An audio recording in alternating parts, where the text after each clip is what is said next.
दुनिया भर में फैला कोरोना वायरस अब हर किसी के लिए जी का जंजाल बन चुका है, क्योंकि वायरस को दस्तक दिए करीब 5 महीने हो चुके हैं। उसके बाद भी इस वायरस से निपटने का कोई भी रास्ता अभी तक किसी भी देश को नहीं मिल पाया है। और क्योंकि ये वायरस चीन के वुहान शहर से फैला है, इसलिए कयास लगाए जा रहे हैं कि हो न हो दुनिया को बर्बाद करने के लिए चीन ने जानबूझकर पूरी दुनिया में इस वायरस को फैलाया है। इस वायरस को लेकर चीन पर सबसे ज्यादा जिस देश की नाराजगी है वो अमेरिका है, क्योंकि अमेरिका में अभी तक इस वायरस की चपेट में आकर करीब 80,000 लोगों की मौत हो चुकी है। अपने आप में ये आंकड़ा डराने वाला है।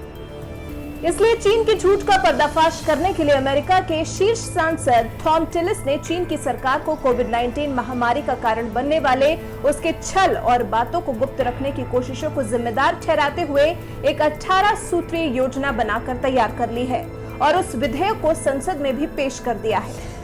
अगर ये विधेयक पारित हुआ तो इसका चीन पर बहुत बड़ा असर हो सकता है। साथ ही राष्ट्रपति ट्रंप को इस विधेयक के पारित होने के साथ ही चीन की संपत्तियों को जब्त करने, यात्रा संबंधी प्रतिबंध लगाने और वीजा रद्द करने का अधिकार भी होगा। अब आपको बताते हैं कि उस विधेयक में ऐसा क्या है जिससे चीन के खिलाफ इतनी बड़ी कार्रवाई अमेरिका कर सकेगा। सबसे पहले तो इस विधेयक में चीनी सरकार से मुआवजे की मांग की गई है। साथ ही वायरस के बारे में झूठ फैलाने के लिए उस पर प्रतिबंध लगाए जाने का सुझाव दिया गया है। चीन को उसके अत्याचारी मानवाधिकार रिकॉर्ड के लिए भी प्रतिबंधित किए जाने की मांग की गई है। सांसद टिलिस ने ट्रंप प्रशासन से अंतर्राष्ट्रीय ओलंपिक समिति से औपचारिक तौर पर अनुरोध कर बीजिंग से साल 2020 शीतकालीन ओलंपिक वापस लेने की भी अपील की है। अमेरिकी लोगों के स्वास्थ्य की रक्षा और अर्थव्यवस्था को हुए नुकसान की भरपाई के लिए चीन को प्रतिबंधित किया जाए। इस विधेयक के जरिए पैसिफिक डिटरेंस इनिशिएटिव नाम के एक कार्यक्रम को भी शुरू करने की मांग की गई है, जिसमें $20 बिलियन के सैन्य साजो सामान के लिए फंडिंग अमेरिका की तरफ से की जाएगी। इस कार्यक्रम का मकसद क्षेत्रीय सहयोगियों के साथ सैन्य संबंधों को मजबूत करना होगा। भारत, ताइवान और वियतनाम को स्टेट ऑफ द आर्ट सैन्य उपकरणों की बिक्री को भी मंजूरी देने की मांग।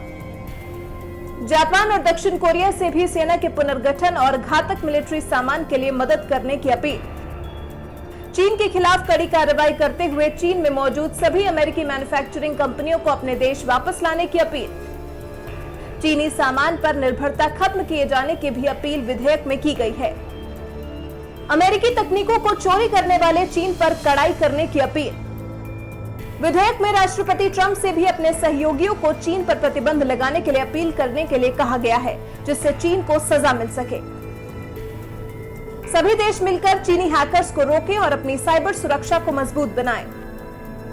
चीन से अरबों डॉलर के अमेरिकी पेंशन निधि निवेश को भी निकाल लेने की अपील की गई है। चीन पर बौद्धिक संपदा और अनुसंधान कार्य से जुड़ी जानकारियां चोरी करने का आरोप लगाया गया है। इन सभी बिंदुओं के जरिए चीन पर दबाव बनाया जाएगा और इस वायरस को लेकर उसकी जवाबदेही को तय किया जाएगा। अगर चीन के खिलाफ ये कड़ा कदम नहीं उठाया गया तो संभव है कि चीन के भविष्य में किए ऐसे काम दुनिया को और तरह की हानि पहुंचा सकते हैं।